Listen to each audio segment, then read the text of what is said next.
Welcome to Backstreet Gossip. News, talk, current events, and political commentary.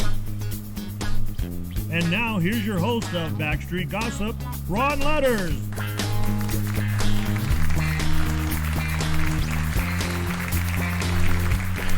Well, thank you for that applause. Boy, that is really nice. And Mom's not even here tonight, Ray. No, she's not, but we have a big studio audience. Oh, yes, and we've got some great people here, and some of them you're going to even see later. But right now, we have the big kahuna, Ray Michaels. Hello, everyone. And then on my left and right, we have Jose Borrajero. And I'm getting pretty good at saying your last name. It's about time. It's been only 10 years. I know I've known you for 10 years. It's only in the last year I could pronounce your name. And the other guy, I don't know how to pronounce, Archie Dickison. Did I do good? Well, whatever, as long as you call me in time for dinner, Ron, I Okay, don't care. okay. At any rate, thank you for joining us tonight. We've got a really nice show tonight because there's a lot of things that have happened this week. One, you're not going to believe this, but Donald Trump was in town, and that was pretty exciting Saturday, and we're going to be talking a lot about that. And additionally, one of the things that happened last week in LD 15, that's Legislative District 15, there's been a kind of a coup. Ooh.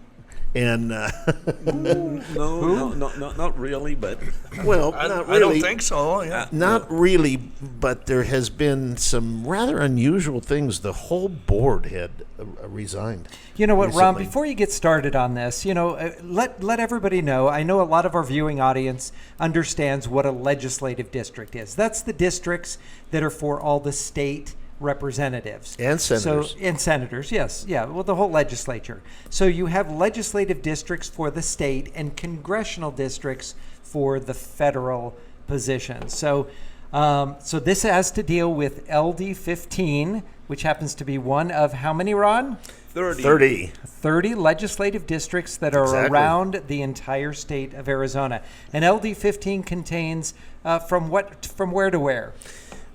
I'm not sure where to where. It's Scottsdale Road on the east side, and then it goes all the way, to 43rd or 51st on the west something side. like that.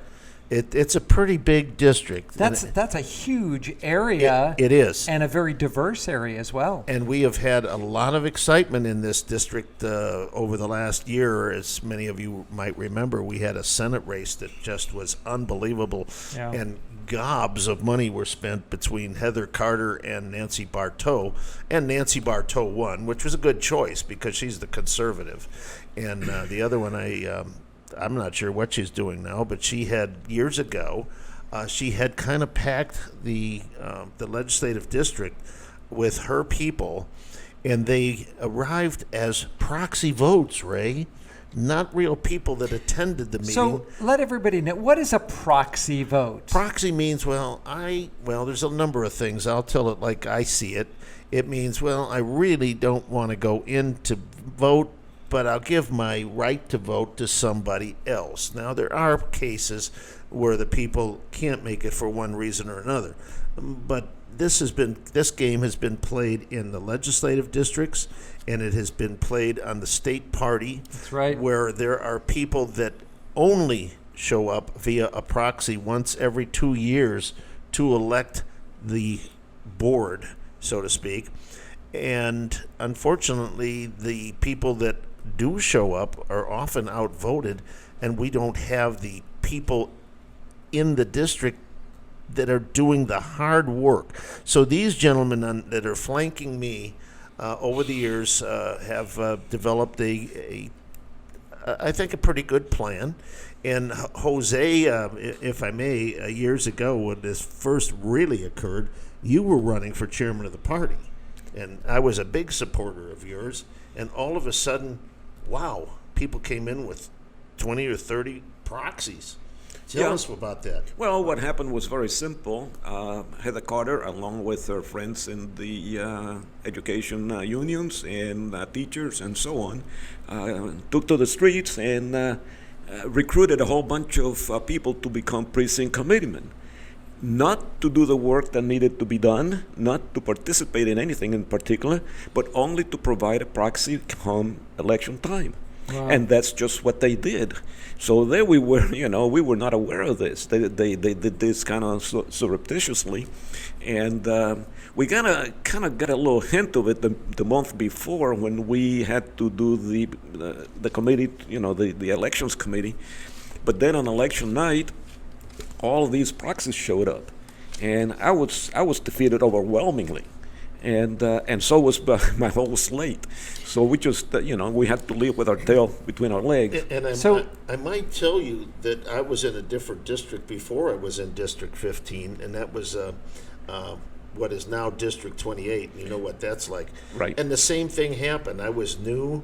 It came election night, except there were proxies and there were people.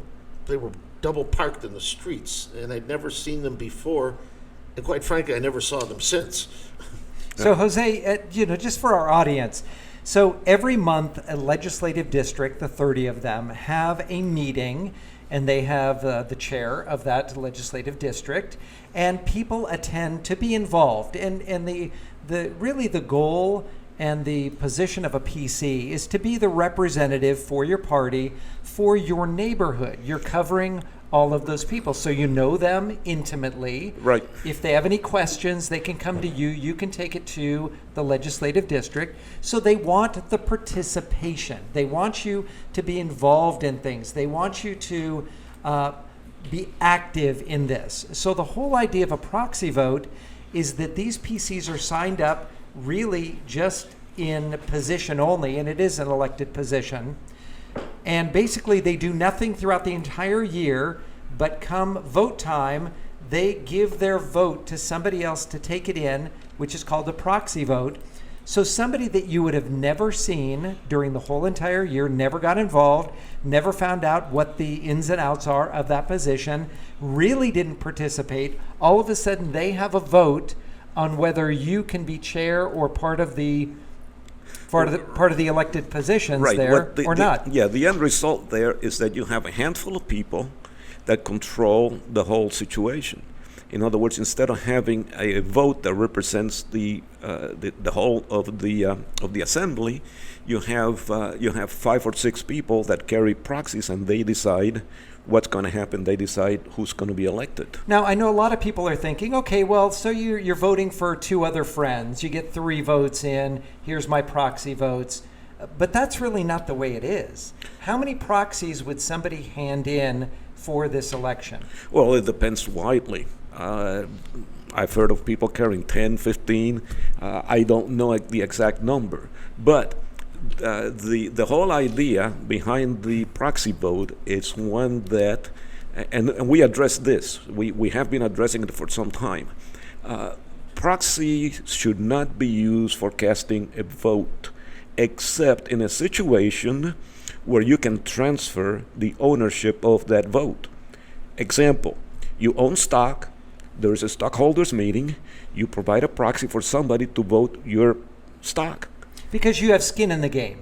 Well, because you own that stock. Okay. Once you get rid of that stock, you've transferred ownership. You no longer are a member, you can no longer vote. So there is the transfer of ownership. But if I am a precinct committeeman, and for some reason I decide not to be a precinct committeeman anymore, I cannot transfer my position to run, for example. Right. He would have to obtain that on his own by getting elected and so on. Right, because it's an elected position. You can't Right. just hand it off to somebody. Right, and that is at the crux of the matter. And Robert's Rules of Order addresses that very well. Now, I don't know, folks, how many of you are familiar with Robert's Rules of Order. This is kind of like the Bible for meetings, for assemblies, right. Where people follow. These are the rules that point people of order, Right, yeah, exactly. yeah. Well, they say that, you can, proxies are okay, but not to cast somebody's vote because it's not transferable. So why do we have this situation in the first place? And one of the things that I've noticed over the years is that because of that, the leaders that seem to have an agenda are not the ones that are selected. And I know I can speak from my own experience, Ray, that in our district, they didn't get the PCs, precinct committeemen, activated and in the field to affect the election. Now, we're in a good Republican district, so we've always won, but we could have won by larger margins, which would have helped in other districts that were not so large for statewide candidates. Now, Archie, you've been at this for a long time because 7 years. the three of us have been arguing this proxy thing for a long time. You guys have stepped up to the plate. And I watched you the other night work the crowd, so to speak. So tell us a little bit about how this was accomplished, because there's laws that are continually changing. And tell us how that happened. Well, I'd like to correct a couple of things for you first. As far as Heather Carter is concerned, the last I heard of her, she was the president of the Greater Phoenix Leadership Group. Uh-oh. And if you don't know what that is, it used to be called the Phoenix 40. It's now about a Phoenix 120, but that's where she is now. The other thing I think I really need to correct you guys, you talk about a proxy, but if you're going to talk about a proxy, you really need to know what a proxy is. A proxy is a written contract between two people. It is a power of attorney. And the grantor of the power gives, for me as the grantor, I give you the power, and if I don't have it down here in writing, you can't do it, right? Therein lies part of the problem. Now, when you get around to powers of attorney, you know how many different powers of attorney there are? There's about 6 different powers of attorney, all right? And each one of them does something different. Speaking into the mic, please. Well, I mean, if you get over here in front, I'd speak into the mic. But there's about 6 different powers of attorney, and each one of them does something different, Ron. So this is more of a specific power of attorney because it's for one individual Generally, item. in order to cast somebody else's vote, you have to have a monetary interest. They refer to it legally in the law circles as you have to have a pecuniary interest, a mutual pecuniary interest. If you both own a house under a homeowners association, you both have a pecuniary interest. If you both have a share of stock, then you both have a pecuniary interest in that company. But in this case, there is no pecuniary interest. There's no pecuniary interest. Right. So there's nothing And there's there. no written contract that would allow them. They do have a written contract. The problem with the written contract is that the written contract really doesn't tell you what the grantee of the power can do. It just says you're going to attend this meeting and whatever comes up, you're going to handle it. Well, that's really not sufficient in all probability. Whether or not it's going to be sufficient is going to depend upon what a judge sitting on the bench says. All right, that's what any law means. Which could change by the judge sitting on the bench. Of course, he saw of course. You know, it reminds me of what Samuel Goldwyn from Metro Goldwyn Mayer once said when he said that an oral agreement is not worth the paper it's printed on. That very well may be, yeah, yeah. But I mean, it is a written contract, and you know. And the problem here, Archie, is one of the facts. I've carried proxies, and for when I did, it doesn't say on. It gives me the power to make all the judgments. I've never heard anybody sign a document.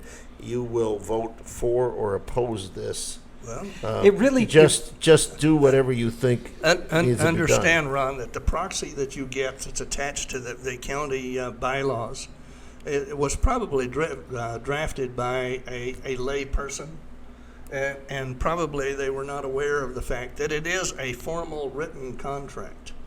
And there are certain things that need to be in a formal written contract, and they're simply not in this written contract. Okay, so what we had here on last Tuesday night, we had, I don't want to include myself because I wasn't that involved in the process. I have over the years, but then this particular night I hadn't been. And what it seemed like is that we have been slowly but surely limiting the number of proxies that we could have with different rules, such as in the past you could carry a proxy. Not true, Ron. Nope. Absolutely Well, not true. well, I could carry years ago. I could carry a proxy from any precinct around. You still can. But no, the things that I say now are signed say they have to be in the same precinct that I am. Well, you can carry a proxy from any place, Ron. You can carry a proxy from any place. The question is what good does it do you? You're thinking about carrying a proxy from the standpoint of voting. You cannot vote a proxy. It's not. It's prohibited by state law. Okay, explain that. Right. Well, okay, it's easy enough. I'll even let you explain it. How about that? No. You don't want to explain it? Okay. No. All right. I've been a CPA, not an accountant or an Well, auditor. As a I'm sorry, CPA, not you an can auditor, attorney. still read the book. It's only 4 lines long. Well, I have problems reading with this light. Okay. Well, let me read it. A power of attorney or other form of proxy is not valid for use by a person in any procedure or transaction concerning elections, including voter registration, petition circulation, or signature, voter registration, cancellation, early ballot requests, and here's the 4 major words, Okay? or voting another person's ballot. Right? That's very, Okay, very it's clear. very clear. Well, Very that's clear. that's very specific. You know, I mean, I can think of one example where somebody comes to you and says, "Can I take your proxy vote? I want person A," and the other person says, "Well, can you vote person B for me?" "Of course I will." No, and they you take can't. It. No, you no, can't. no. I mean, they could tell them, "Sure, of course I will," and then they vote however they want. I mean, once you have somebody, not according to law, what has been done in the past. Well, what's been done in the past has never been done according to the law. Right. Now, let me read something else to you, and this is the state bylaws. It's Article 1, Section D. Hold on. When you say the state bylaws, the state Republican Party. State Republican Party bylaws, yes. It's Article 1, Section D. These bylaws may not conflict with Arizona state law as set forth in Arizona revised statutes, Which is what you just which I Just just read. read you. You cannot use a proxy to cast somebody else's vote. So everything that they've been doing year after year after year, legislative district after legislative district, is not been compliant with Arizona statute or the Republican Party bylaws. State bylaws. State Doesn't bylaws. comply with the county bylaws either. Because there's Maricopa County as well. We have we have the state party and the Maricopa County party for Republican and Democrat. The Maricopa County Republican Party bylaws provide these bylaws are created to govern the Maricopa County Republican Club of the Republican Party of Arizona, existing under and by virtue of the Arizona revised statutes. These bylaws shall, when not, and understand, shall is permissive, it's not mandatory. Okay. These bylaws shall, when not in conflict with state laws. They're in conflict with Section 102 when they say you can vote. But the county bylaws go even further than that. The county bylaws say, okay, if I give you my proxy, you can give it to Ron. Talk in the mic. Wow. All right? Well, you can't do that either because you see it's a contract between you and I. It's not a contract between you and Ron. Right. Right? So that's illegal also. So what they've been doing year after year is not in accordance to any of this. And you basically held them accountable and said, Well- we are not going to do this based on the bylaws of Maricopa County, of the state of Arizona, Republican Party, both of those, as And well as Arizona statute. revised statutes. Yes. Well, there's- Ron, if you were present on Tuesday night when we had the meeting, and if you recall, there were 2 or 3 people that jumped up and said, well, but we're a private club. Yes, I do recall that. All right, well, none of them can tell me what constitutes a private club, but I can assure you, if you're going to make yourself subject to the Arizona revised statute, you are not a private club. Well, isn't it true that we're all elected? We're all elected. Okay, Well, no, so- except for those that are appointed, No, but as I mean, provided by the code. we, the 3 of us, I know, have faced the public and Right. were elected. We're elected to our officers, yes. Officer of the Republican Party. Okay, so in fact, the rules of the county and the state would then apply to us. Correct. Yeah, because are you elected into a private club? No. Would that be the question? No, we're not. We're not elected to Yeah. a private club. We're publicly elected. Otherwise, the club would vote on us being PCs. Right. Which they don't. No. Jose, what do you think? Well, the whole thing about this private club thing can be very easily answered because it's very obvious. Number one, in order to be a private club, you have to be, well, private, okay? So that means that the assembly can deny access to somebody. Well, when it comes to precinct commitment, that is not the case. Okay, anybody can register as a Republican, gather signatures, get on the ballot, get elected, and there's nothing that anybody else can do about it. So we have no control over who becomes a precinct commitment. Therefore, we are not a private club. The second thing to consider is that when we stand up for election, okay, we are on the ballot.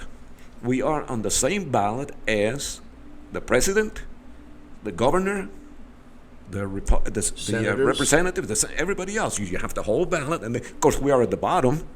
Okay, and it's a very low office, but it's an office nevertheless. Right. You do get to participate in an election that it is put on by the county recorder and the board of supervisors. Right. Okay. Now, what private club can do that? Can the Elks do that for themselves? Can the Rotarians do that? Can the Lions Club And do that? I think the thing that you mentioned here about the Board of Supervisors, even those people that are appointed, have to be approved by elected officials. Yeah, but that's not even the point. The point is that when you're talking about appointments, that's only temporary. The appointments are only temporary until the next election. That's all it is. So the idea is that you are elected. You represent 125 people in your district, in your precinct. Each precinct commitment is supposed to represent 125, and you are elected every 2 years. And in between, if you want to participate, then you can be appointed. But the whole idea is that you are, in essence, an elected official. Now, you may be the lowest, and you are the lowest elected official in the world, but you are elected as an official. You're not part of a private club. It seems to me that if you don't know these rules and these regulations, that people can pretty much do whatever they want. No. What happens is that people who do this know the rules. They know exactly. Now, here's what happens. There's a statute that says very simply that political parties may. Well, it doesn't say that they may. It says if they choose, which normally would mean that they could, if they choose to use proxies, they have to follow certain rules, okay? But those certain rules only apply, or they comprise only what can be put on the proxy, who can witness it, things of that nature. It doesn't say a word as to what can you do with that proxy. Now, let's keep in mind that this whole thing that we're talking about is not a prohibition on proxies. No. This is strictly an area where proxies can be used for whatever purpose you wish to use them, except the one that is prohibited by state law, which is to cast somebody else's vote. Right. Okay? Now, that statute, 16-828, I believe it is, that's the one that people have been using as justification for the bylaws at the level, at all three levels, at the state level, the county level, and the district level. And they're using that and say, okay, see, we can do this. It's in the statute. But they conveniently forget that it doesn't say anything about actually voting. Right. For that, we have to go to what Archie already mentioned and read, which is that you cannot use that proxy for voting. Now, what they try to do at that point is say, okay, wait a second, that doesn't apply to us. So yeah, this applies only to general stuff like voting for governor, voting for president, etc. Well, yeah, maybe, except when you go to another statute, and it says, and I believe it's 16-191, if my memory serves, and that statute says that everything in this code, or actually in this title, which is Title 18, everything in this title applies to every election in the state of Arizona. What does it mean by every state? And then they say, well, maybe not, maybe no, they don't do anything with. Okay, no, not true, because the party the political parties already addressed by saying that you can use the proxy. It just doesn't say specifically. So there is, no matter how you look at it, there is a prohibition against using the proxy for casting a ballot. But it makes it very convenient for people who want to control the result of the election, and they can get away with it. And let's face it, both sides of the aisle you do this. There's people who are conservative who are out there. I know of one, I won't mention any names, but it's what I call a proxy queen. And she's on our side, quite conservative, but she's a fan, and she does the same thing. She recruits people for the purpose of having a ballot. So you're there at the LD15 meeting, and you are bringing your side into it and quoting Arizona statute. The other side is saying, yes, but we've always done it before. So how did that play out at the meeting? Like everything else, you have to remember that the amendments that we applied to the bylaws are not subject to a vote. These are automatic because they have to comply with the state statute, okay? But like everything else, when you have somebody who has one point of view and somebody has a different point of view, you're going to end up with either a fight or a vote, okay? So we chose to have a vote. And the vote was overwhelming in favor of accepting. You couldn't vote on the amendment because that is automatic. So what we voted on was the acceptance of the district adhering to state law. And it was overwhelming in favor of that. That's another thing that people may say is, well, this applied only to this one election. No, what we voted on was to accept the amendment to the bylaws, or rather accept the fact that we are going to abide by state law. Right. So in order to vote otherwise, we would have to say, well, we're not going to abide by state law. Now, there is a simple solution for this if people want to, for people who are not on the other side, you can go to your legislator, they can introduce a bill that would overturn what is there already. For example, you can say, okay, fine, it is perfectly okay for political parties to use proxies to cast votes. It reverses that. But there'd have to be a reason. I mean, a valid reason. Well, no, it doesn't have to be a reason. All it is, you introduce a bill and you No, I mean, there'd have to be a justification for people to vote to change an existing Arizona statute. Well, but it's like any other statute. It happens, 1,700 times. It happened this last year. Well, let's cut to the quick here. For years, we've all been involved, and I have seen districts that have gone rogue, should we say? District 15 was one, as you know, with this very process. And now we find out that it's totally illegal. And my hat's off to you, Archie. I know you've worked very diligently over the years on this, and I've supported you in this effort, but I didn't add much to it. But thank God you really hit the nail on the head here. The people that run any organization, ladies and gentlemen, that are the active members are the ones that should have the say-so as to where that organization's going, not somebody that comes in by proxy and you never, ever know who they are or what they're doing, especially in the political world, because it's so important that each of us have one person, one vote concept. Mm-hmm. And why should you choose the leadership of an organization you really don't belong to? Well, Ron, there's another way in which the Republican Party of Arizona can make it valid for them to use a proxy to cast somebody else's vote. And it's really quite simple if they want to do it. All they have to do is repudiate the Arizona Revised Statute and say we're not going to run anybody for office under the banner of a Republican candidate, right? So now they're not going to be running any candidates, and they then can become a true private party. because they're just there to talk to each other and not affect any election in any way, shape, form, or fashion. Yeah, but they destroys also the purpose of the election. they would also have to change the way that they are chosen, because they would no longer be able to be on the ballot along with the governor and the president and so on. No, they can't. No, absolutely. I mean, you have to totally repudiate Right. the Arizona Revised Statute. Yeah. And you can't have a precinct committeeman running for election. You can't have Governor Ducey as a Republican running for governor. He can't run for office because he has not qualified under the code. The code says what you can and what you can't do, and you must comply with the code, or you're just simply out in the cold.